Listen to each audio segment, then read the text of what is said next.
손가락 넣습니다. 보십시오. 장난이. 자, 이 친구는 우리 사람 쓰면 설사를 한다. 참 덩어리 큰 거 있죠. 저놈이 한 180만 원, 200만 원 넘는 애예요. 밀려 나와서 파손된 거예요. 자, 이 정도까지 되면 앞에 엔진은 상당히 문제가 있는 겁니다.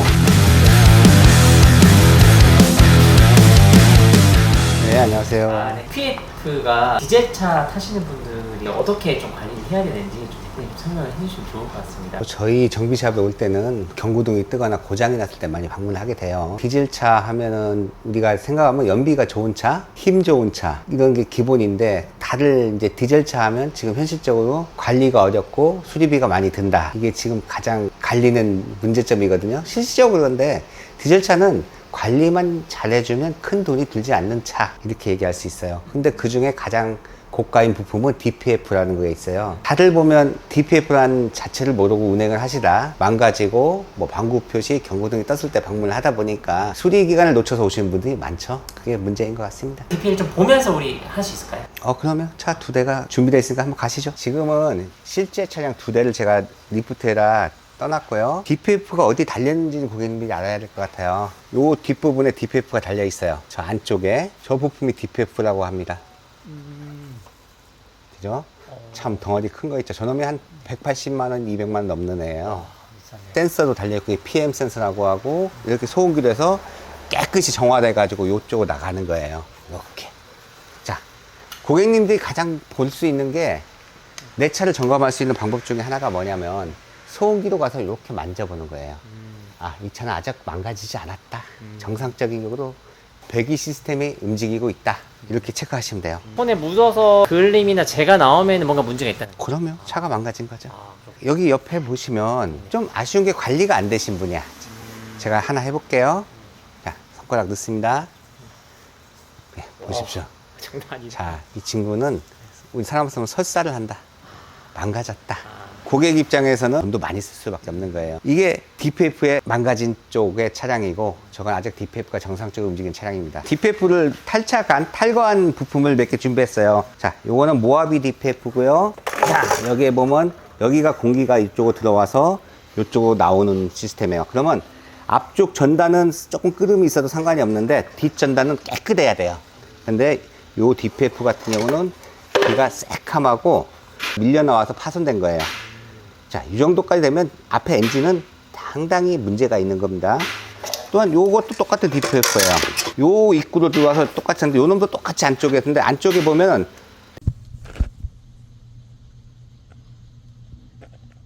요것 또한 파손입니다. 이건 이제 유로6 요수수 차량인데 요 입구로 들어가서 요로 나오는데 또한 요 놈도 크름이 많고 안쪽이 잘 안 찍힐 거예요. 이건 깊어가지고 요 또한도 파손된 겁니다. 자, 여기에서 보면은 이 파이프 2개가 있어요. 자, 이게 무슨 역할이냐면 윗부분하고 밑에 부분하고 파이프가 하나씩 연결되어 있습니다. 이렇게 밑에 위에 DPF 자체의 압력을 재는 차압 센서가 붙는데요. 그 압력을 읽어서 이 DPF가 깨졌는지 체크해주고 또 분진가루가 얼마 쌓였는지를 알 수 있게 해주는 거고요. 여기에 보면 이제 또 구멍 몇 개가 있을 거예요. 이런 건 온도 센서, 산소 센서.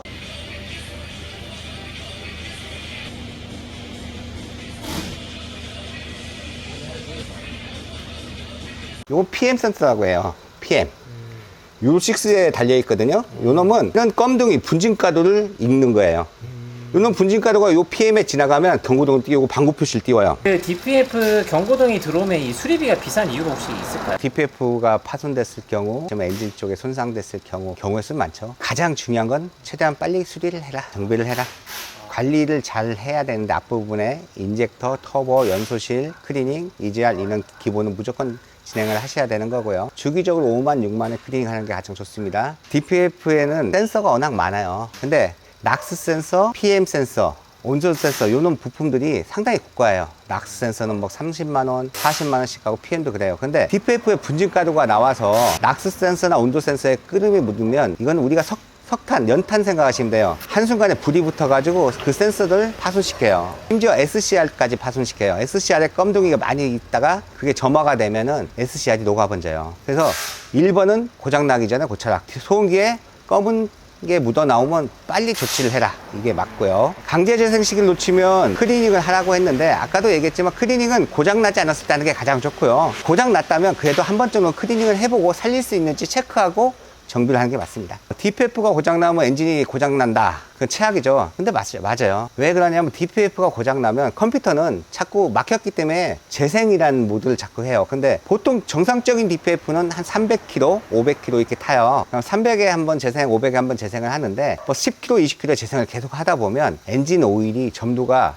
망가져요. 그 이유는 인젝터의 후적 분사로 온도를 올리는데 후적 분사로 인해 가지고 경유가 엔진 안으로 들어가서 오일이 늘어나면서 점도가 망가지는 거예요. 당연히 점도가 망가지면 엔진은 손상됩니다. 터보가 뭐냐면 차를 출력을 줄 수 있는 보조 장치인데 이 친구가 망가지면 1차적으로 매연이 나옵니다. 그래서 DPF랑 이 터보랑 약간 연관이 그렇죠. 터보가 성능이 좋고 엔진 성능이 좋아야 DPF는 제대로 할 수 있습니다. 쉽게 얘기해서 매연이 정상적인 DPF는 하루에 10개씩 소화를 시킬 수 있다고 생각할 때 10개씩 소화를 하지만은 터보나 엔진이 망가져서 매연이 10개, 100개 들어오면 DPF는 많은 매연 때문에 파손까지 갈 수 있는 거예요. 아까 보여준 DPF가 파손된 이유는 매연이 너무 많이 나오기 때문에 그래요. DPF를 관리를 잘 하려면 엔진 관리를 잘 해야겠네요. 맞습니다. 기본은 엔진 오일이에요. 엔진 오일 잘 가시고 클리닝 잘 해주면 덜 망가지고 오래 갑니다. 엔진 오일 잘 갈아야겠네요. 맞아요. 근데 엔진 오일을 막 10,000km, 15,000km, 근데 1년에 한 번 갈고 하면 망가져요. 주기적으로 한 6개월 정도에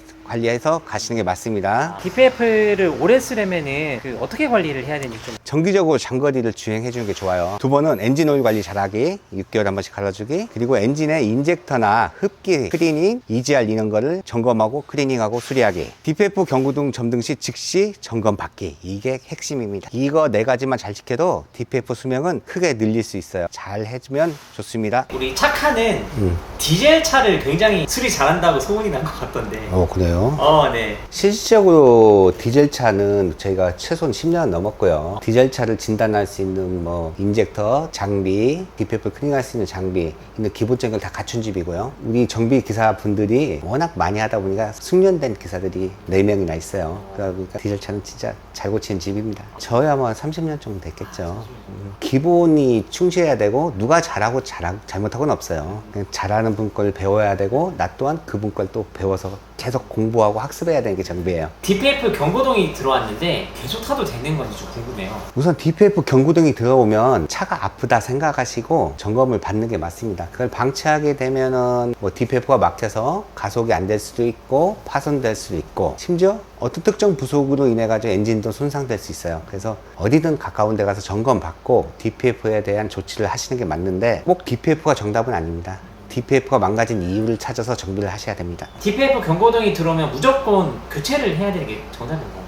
그건 아니죠. 우선적으로 DPF도 유로5, 유로6 이런 쪽으로 나뉠 뿐 아니라 그 옆에 온도 센서나 차압 센서나 DPF 분진 가루를 읽어주는 PM 센서, 낙스 센서 이런 센서 불량일 가능성도 있어요. 하지만 궁극적으로 DPF도 한번 점검은 같이 해야 됩니다. 그럼 이 센서 문제면은 어떻게 조치를 하세요? 센서를 교체해야 되는 건가요? 그렇죠. 센서 문제면 고객님들과 상의를 해서 그 부품을 교체하고 다시 한번 초기화 잡아주고 시운전 해보고 이렇게 합니다. DPF 수리비가 유독 비싸다고 하는데 뭐 이유가 있을까요? DPF가 고장 났을 때는 주행 조건으로 고장 나는 경우도 있지만 실질적으로 앞쪽에 엔진 쪽 부품에서 망가지는 경우가 많아요. 인젝터나 터보나 주요 부속, 심지어 엔진 뭐 배기밸브 쪽이나 이런 문제인데 거의 대부분이 관리 부주의예요. DPF가 방구 핏을 뗐을 때 최대한 빨리 조치하는 게 가장 좋은 거고 그래야 수리비는 가장 많이 줄일 수 있는 방법 이렇게 생각하시는 게 맞습니다. DPF 왜 막히는 걸까요? 쉽게 사람으로 생각하면 DPF는 하나의 소화 능력을 하는 곳에 분진가루 매연을 받아가지고 태워서 없애는 그런 소화를 하는 데인데 걔가 고장나는 이유는 앞부분에서 뭘 잘못 먹었거나 탈이 난 거예요. 쉽게 해서 엔진에서 탈이 난 거예요. 근데 어떤 특정 부속 뭐 워낙 많아요. 엔진은 터보도 있고 어디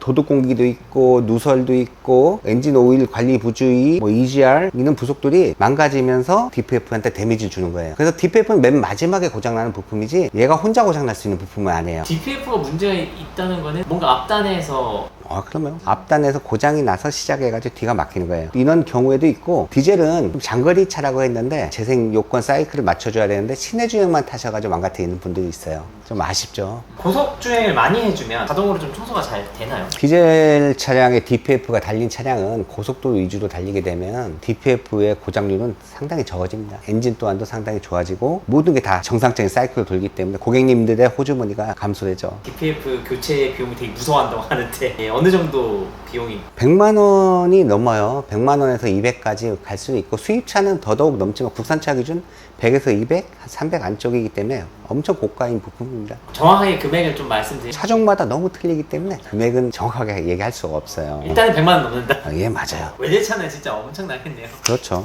PF 경고등이 들으면 연비가 나빠진다는 얘기가 있던데. DPF가 막히거나 경고등이 들어온 이유는 앞쪽 전단에서 엔진 쪽에서 망가진 이유가 있기 때문에 당연히 엔진이 아프니까 연비가 나빠지겠죠. 또한 DPF가 막히니까 계속 재생을 하려고 하다 보니까 우리가 인젝터에 후적 분사가 많아요. 그러다 보니까 엔진 오일도 늘어나고 엔진도 송사되고 연비도 안 좋아지고 이런 게 사이클을 계속 돌아가면서 악 영향을 일으키는 거죠. 그럼 DPF가 막히면은 터보차저도 고장이 날 수 있는 건가요? 차량에는 EGR 밸브가 달려있고 EGR 밸브는 배기가스를 연소실로 넣어서 연소실 온도를 내리는 역할을 하는데 망가져서 배기가스가 분진가도에 있는 껌둥이를 엔진 쪽으로 넣다 보면은 터보 쪽에 우리 베인이라고 하는 날개, 터빈 날개 쪽이 쩔어붙고 결론은 망가지면 같이 망가져요. DPF가 경고등이 들어왔다 하면은 좀 무섭겠는데요? 앞에도 많이 고장 났을 수도 있다라는. 그럼 그럼 웬만하면 그 경고등 안 나오게 해야겠네. 관리를 해야죠. 아니면 차량과 맞는 조건으로 타야죠. 장거리 위주 아니면 좀 힘쓰는 차인데 시내 주행으로 이제 조금씩 타는 차는 디젤 타면 안 돼요. 3, 4일 정도는 뭐 시내 주행을 해도 주말에는 한 번씩 외곽도를 띄워주고 주행을 해준다면 괜찮겠지만 한 달 내내 시내 주행만 하면 안 되는 거예요. 디젤 이꼴 장거리. 그렇죠. DPF 경고등이 들어왔는데 차량은 정상적으로 잘 운행이 된다고 하는데 이건 괜찮은 건가요? DPF 경고등이 단계가 있어요. 주황, 노란색, 빨간색 이렇게 넘어가는데 노란색일 때 고치게 되면은 큰 수리비도 안 들고 차는 나갈 수 있는데 뭐 주황색이나 빨간색으로 바꾸는 순간 차에 낙을 걸어요. 주행을 뭐 80km도 못 나가게 할 거면 문제가 생깁니다. 그 문제뿐이 아니라 그 정도로 가면 갈수록 무조건 커져요, 수리비가. 경고등이 떴을 때는 간단한 센서나 부품이 나갈 수도 있으니까 꼭 점검을 받고 수리하시고 움직이는 게 고객님한테는 상당히 좋은 겁니다. 이게 색깔이 바뀌는군요. 엔진 경고등까지 띄우면 이제 좀 더 심하게 망가진 거예요. 그 락이 걸려요. 출력저하라고 해야겠다. 낙이 아니라 차가 안 나가요. 3000rpm 넘지 않고 안 밟히고 이런 일이 생길 수도 있어요, 차종마다. 클리닝 하는 비용이 한 보통은 어느 정도로 분포돼요? 20에서 4, 50만 원까지 받아요, 우리 차종 따라. DPF는 단순한 경고등이 아니에요. 초기에 점검을 잘 하시면 적은 비용으로 관리할 수 있고 방치하면 DPF 교체와 센서 교체까지 갈 수 있습니다. 경고등이 들어왔다면 미루지 말고 점검 받기 바랍니다. 영상 도움됐으면 구독과 좋아요 꼭 눌러주세요. 감사합니다.